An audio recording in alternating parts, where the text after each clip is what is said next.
Numvaze n'umuntu iyi sipure uri kuyibona. Dukeka kwimaza imyaka 100. Iki giti bavuga ko kimaze imyaka hagati ya 60 na 70. Kera roho wavutse kinariho we wavutse kinari. Sidamira ndapfuye kuburyo. Ubona ari gikuru. Je nago nari bese wabukizi hiki. Ka giti nabanzi ko kimwe nk'amashitani nka 500. Bese kubera ki wavuga kwirima amashitani niyo mpamvu baba baratinze kukibaza. Abakurambere niho bacumbikaga. Nawe uratubesha. Kurikirana iki cegeranyo ubone byinshi kuri iki giti, ubone isarwa ryacyo, ubone n'ibyo abaturage bakivugaho, ibyiza n'ibibi. Wicyo usabwa no gukora like, share na comment. Nibyo bitwongerera imbaraga bikaduha motivation yo gukomeza gukora izindi video. Nibyo bitwereka urukundo mpamvu tugaragarije. Ukeya uduha makuru. Nuwakiguze nadasara ziruka. Ngo wakiguze yadasara? Kurabiri ibyo biti kinahari nabutse 5 n'ikenda none mufite 64 ariko icyo giti cyari gihari amafaranga arari kora subscribe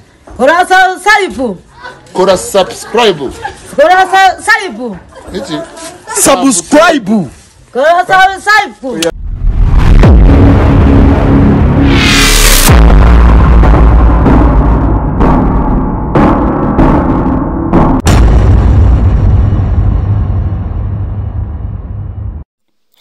Amerika, Uburayi na Aziya nibyo bihugu kenshi dukunda kuva mu matwi yacu. Ibyo biterwa kandi n'iterambere ryabyo. Nibyo koko ni nabyo bihugu by'ibihangange ku isi. Ni nayo mpamvu ibihugu byose ari byo bifatiraho ibyitegererezo. Bikajyana kandi ko ari nabyo bihugu bifite imibereho myiza, iterambere, ubukungu burusha ibindi byose. Mudushya, ubuhinzi, iterambere nibyo biza ku mwanya wa mbere. Kuba bica mu matwi yacu kenshi ntibivuze ko ari byo bifite ubukungu bwa mbere cyangwa udushya twishi bya mbere, oya rwose. Niyo mpamvu Impano Yacu TV yaje kubona agashya kandi mu Rwanda. Mu bisanzwe kandi iyo tugiye mu mateka, u Rwanda ruzwiho kugira imisozi myinshi, ariyo misozi 1000, abaturage benshi n'ingagi bita mountain gorilla. Si ibyo gusa rero, u Rwanda rugira ibintu byinshi bikurura ba mukerarugendo, ariko hari ikindi kiyongeyeho. Benshi mufite amatsiko yo kumenya icyo kintu, ariko icyo kintu nta kindi ni igiti cyabonetse mu mudugudu wa Rulimba ahazwi hafi yo ku Iperu. Icyo giti kandi gifite amabengeza kandi uwo ari we wese aza kukireba. Icyo giti cyashyizwe ku mwanya wa mbere muri Afurika kandi giturutse mu Rwanda. Kurikira iyi video urebe isarurwa ryacyo. Mu kiganiro kitari gito Impano Yacu TV yagiranye n'umuturage, yatubwiye byinshi kuri iki giti, yatubwira ibyaziho n'ibyo yumvishije kuri iki giti. Umunyamakuru w'Impano Yacu TV yahageze mu murenge bambyengo ko ari umurenge wa Mushonyi mu kagari ka Rurara mu mudugudu wa Rulimba. Mwabasha kutubwira amazina yanyu? Nitwa Tuyishime Eric. None se buriya ko twageze hano tukabona bari mu gikorwa cyo kuzamura imigozi mu giti, buriya kino giti cyabasha kiba kimaze nk'imyaka nk'ingahe buriya uko nabibonye? Iki giti hagati y'imyaka 60 na 70 gitewe. Kino giti ndumva ko gikuze cyane, buriya wasanga nawe waravutse ugisanga cyangwa ucyumva, uko kino giti urebye n'ubunini bwacyo. Iki giti ifite imyaka 35 ariko nagize ngana gutya, nakibonye kinangana gutya.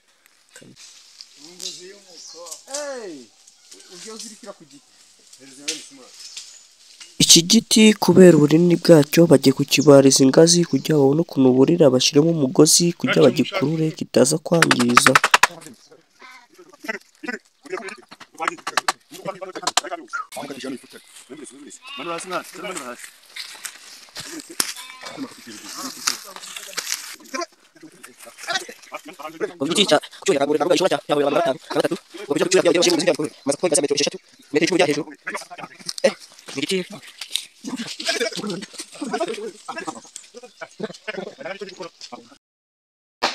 Aha dore ari guhobera igiti ariko nta no kukimarayo.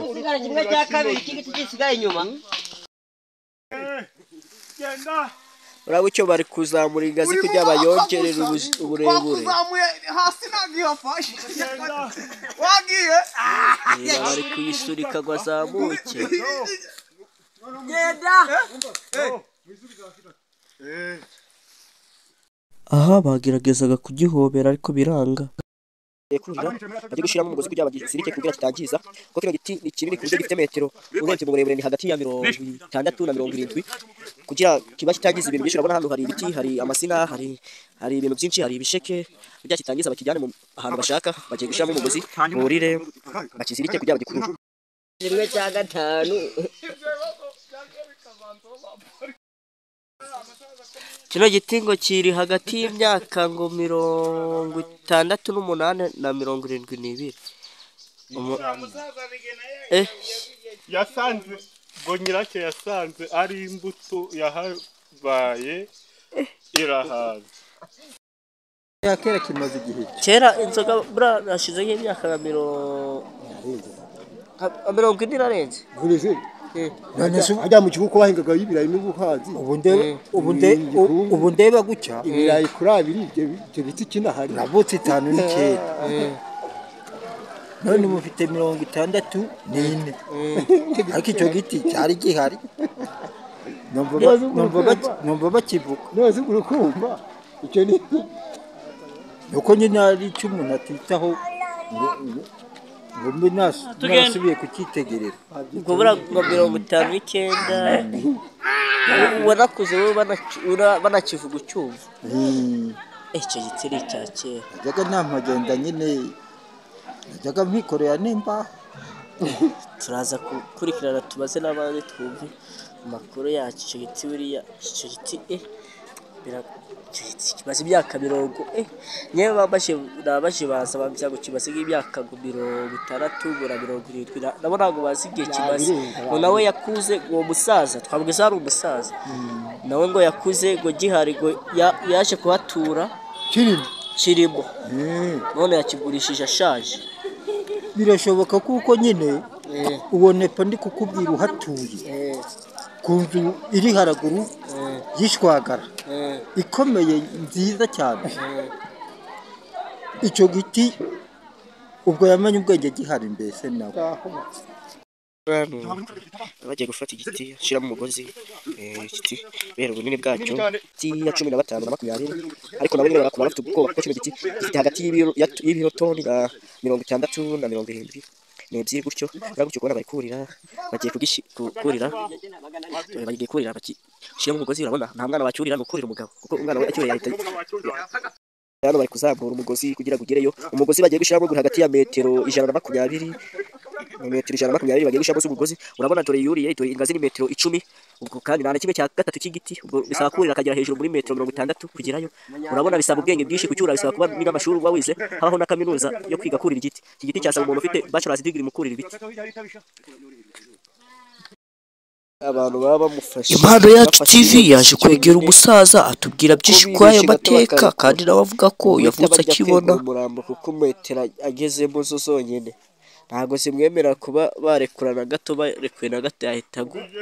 Twe nk'Impano Yacu TV ntitwamenya amafaranga bahemba abakozi bakoze kuri iki giti, niyo mpamvu twifashishije uyu muturage atubwira byinshi tutabashije kumenya. Byatwaye nk'iminota ingahe cyangwa amafaranga nuti kugira bategure kuza kugitema? Amafaranga y'ingano yo kukigura se cyangwa yaba arahembwa? Nk'urahembwa barahembwa kuza kugikoraho kino giti kugira kigwe byatwaye kino giti kugitema gusa n'abarahembwa byatwaye 50,000. Buraga kino giti urebye ngo mu burebure bwacyo cyane gifite nka metero zingahe? Kino giti ubundi gifite ingiga hagati ya 15 za metero, kuko gifite n'amatara 2 gabazwe. Ubwo dupimye wasanga buraga gifite nka metero 60 buriya. Wowe bakubyugero ntabwo wagira bwo kugerayo. Ariya kujyaho ntabwo bwaboneka mu bwoba bwazamo, ariko umuntu yakwihangana n'ubwo bwazamo hakazamo keya cyane. Ubwo aho ufate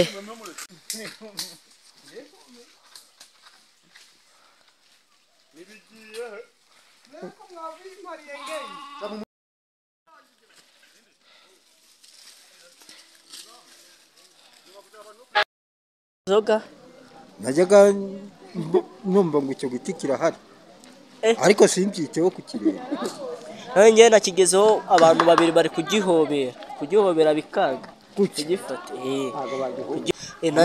nageze kiri munsi y'urwamwe n'umugezi giteye hamwe n'umugezi. Mu kiganiro twagiranye n'uyu musore yatubwiye ba sekuruza ko bavuga kino giti ko gishobora kuba kimaze imyaka 100. Uriya nk'iki ugereranyije urabona kimaze nk'imyaka ingahe buriya kino giti? Imyaka 100 niyo gifite. Wavutse wumva bakivuga cyangwa nawe wavutse gihari? Nakibonyeho gihari. Iki giti ni sanzwe cyagiteye sokuru yapfuye afite imyaka 89. ubu cyakujya gukijya gusarurwa. Hajya buriya kino giti aho kiri buriya ni muhe murenge aha gutya turi ni mu murenge umudugudu wa Rurimba akagari ka Biruyi umurenge wa Mushonyi. ndabona iki giti urebye ubunini bwacyo ukareba ugereranyije ubona cyavamo nk'imbaho zingahe? Yewe 2,000 z'imbaho bizavamo. Bitewe n'uburemere bw'iki giti bwatumye bitabaza imashini. Twaganiye n'umusore atubwira byinshi ku mashini n'ubugikora. Ko mbona ufashe urwo runtu n'uruki? Iyi ni imashini yo gutsinda iki giti cyananiranye. Nese buriya kino giti nta kuntu umuntu yari gukoresha ishoka ko nzi mu muco nyarwanda bakunda gukoresha ishoka bari gutema igiti. N'ikibura ishoka ntabwo yari kugihangara. Nta shoka yatsinda iki giti. Kubera ko buriya kino giti kitatsindwa n'ishoka. Ubugari gifite ntabwo ishoka yakwinjiramo. Ubwo ishoka bishatse ko bayigerageje bakayishiramo yacikamo cyangwa ntabwo yakwigwamo. Ntabwo yakwigwamo. Urumva kino giti buriya gisaba nk'imbaraga zinga cyangwa amasanga kugira bagiteme buriya bakoresha nk'ishoka buriya biraza gushoboka byasanga amasanga umunsi wose. Ariko imashini ubwo bagiye kugitemesha imashini byo byatwara igihe kigana gute? Imashini ni amasaha 2 yonyine ukoresha imashini igihe gukoresha ishoka byari gutwara iminsi wose. Urumva rero ikoranabuhanga abantu bakwiye kujya bagana ikoranabuhanga. Igiti cyananiranye gutema bakifashisha imashini bagateza imbere ikoranabuhanga umurimo gukoroha vuba vuba. Nyine ubu kw'igiti nyine ari kirekire barahindura cyane nyine ukubibona gucya uratema urukumva ndabizi. ubwo igiti cyaba kinini urukumva cyaba kinini kubaza se yo kubaza ari kinini barahindura ahubwo nizo nende yari kinini ubundi abameze gutya barabaza ubwo noneho mu kugira yakumva imashini yanze kugira hasi yari kinini kanga kugira hasi gutya igiti nyine igiti barakibirandura akaza mu mutwe akumva aho yanzira iri akajya agenda nyine akurikiye yanziriye hasi iki giturutse ikibazo nyine fite igiti. Komeza ukurikirane video tukwereke none icyo giti ukuntu bagisaruye.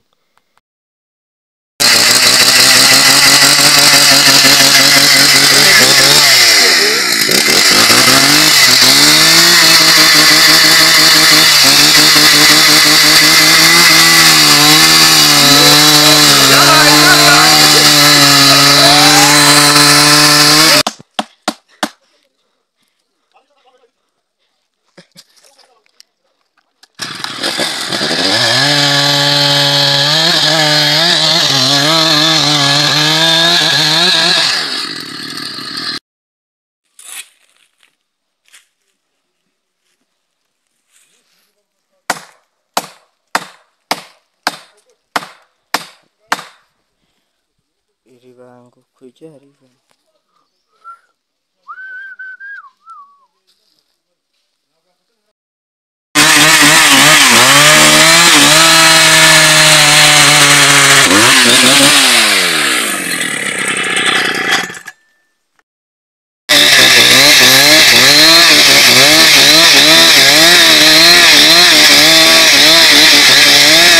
mu kinyarwanda baravuga ati uticaranye n'abakuru ntamenye cyose kuri yasize avuze. Niyo mpamvu Impano Yacu TV yasanze abasaza baduhe amakuru nyayo.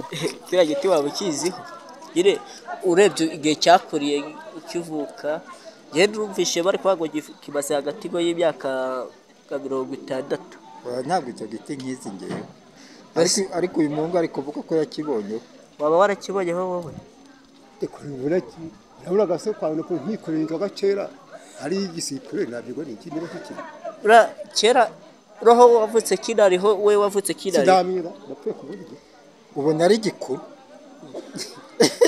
je nago nari nzi buriya nagiye numva bari kuvuga ati ngo kimaze ngo nk'imyaka ngo nka 60 ngo igiti ngo abantu babiri batahobera nakigezeho nanjye ndumirwa najyaga mpikorera imbaho ariko icyo giti ntabwo nakurikiye ngo nkiteho kukireba.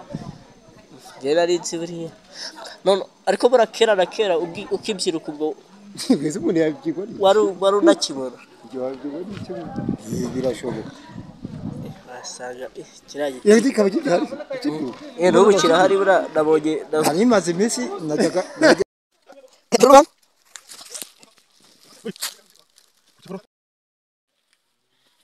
ndakoraho gake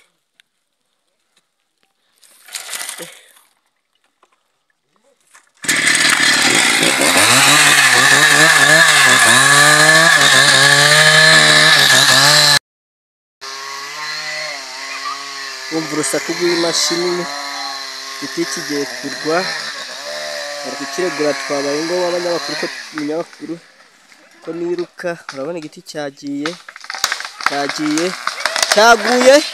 igiti cyaguye mu itema by'icyo giti cyaje kwangiza ibisheke imigozi urubingo n'ibindi ariko turashima Imana ko nawe wasize ubuzima nk'uko bigaragara kuri kamera.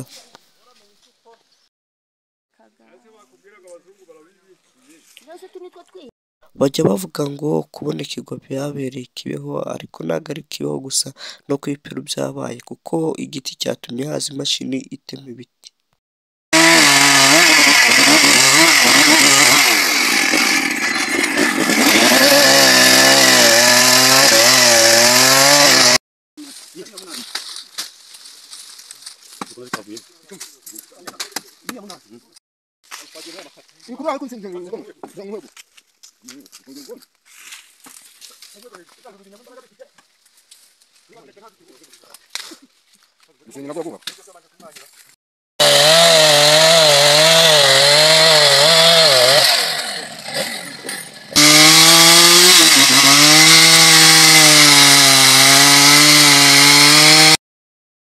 Twegereye umwe mu basore bo mu Iperu tuza kumubaza uko abitekerezaho uko yaba azi ko icyo giti adusubizanya uburakari nk'utazi gusubiza muri kamera.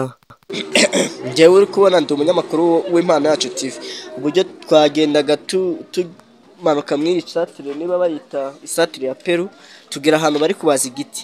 Icyo giti waba uzi amateka yacyo byimenyere none se kwihagaruka tubwira amateka y'icyo giti byimenyere kubera iki tukubajije icyo kibazo ukatubwira tubyimenyere no kubera iki oya nyiri icyo giti nawe nimushira amakenga kubera iki utamushyira amakenga oya igiti nawe utahangara gufunganya uzareba igihe giterekeye se kubera iki nyine wowe utari kutubwira waba ukizeho waba uziho na dukeya uduha amakuru nuba kiguze nadasara ziruka ngo wakiguze yadasara Nasi icyo giti giteye ubwoba cyane ku buryo abantu bose bagitinya.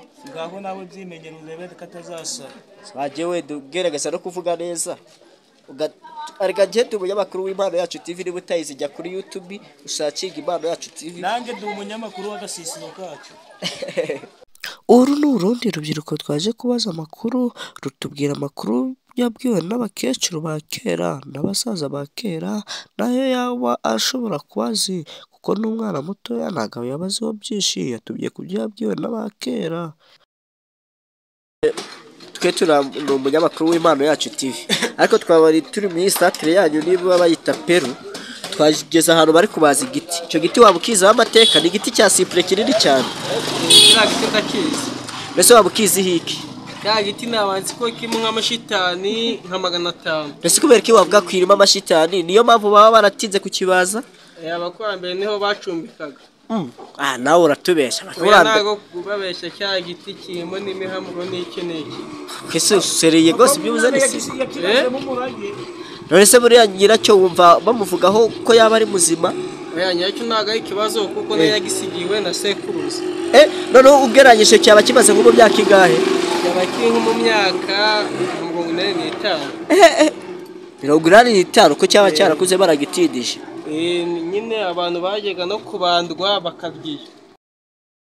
None se ko mbona uri umwana mutoya bura ayo mateka buduhaye waba yazi waba warayavanye he? Mu by'ukuri cya giti nanjye navutse numva bakivuga nk'ibwirwa na nyogokuru kibamo wenda nk'amashitani, nanjye ubundi navutse nsanga kingana kuri. Waba warumvishije abantu benshi bakivugaho kwa kiriya giti? Kiriya giti abantu benshi barakizi kuko bavugaga ko wenda urebye nko mu byo byo mu karere ka Rutsiro wasanga icyo giti kirimo kinini cyane. witwa Ntibashoboka nawe atuye hariya turaturanye. Sawa murakoze. Nzatanga urugero ndebeye kuri ariko amakuru daye ndizera ko hariyo. Oya niyo. Sawa murakoze. Muri gahunda uwo mugabo ni nka mukuru wanjye mbese ukurikiye nawe. Ubwo rashubije nk'imyaka 5 cyangwa se 10 ukurikiye. Nanjye ni umunyamakuru w'Imana yacu TV nyine nandi gushaka amakuru murakoze. Aha twari turi mu karere ka Rutsiro ahantu hakonja cyane, ahantu mu shyamba, ahantu twageze ahantu bari gutema igiti turi mu satire ya Peru. Twageze ahantu bari gutema igiti kinini cyane nabonye ari cyo cya mbere mu Rwanda. Naje gusanga gitangaje cyane n'abantu baje kukibabyiraho. Ikintu murebe iyi video mukore share, like, comment, simwibagiye gukora subscribe kuri Impano Yacu TV. Murakoze ngari muri kumwe n'umunyamakuru Dr. Efta. Amafaranga arari. Kora subscribe.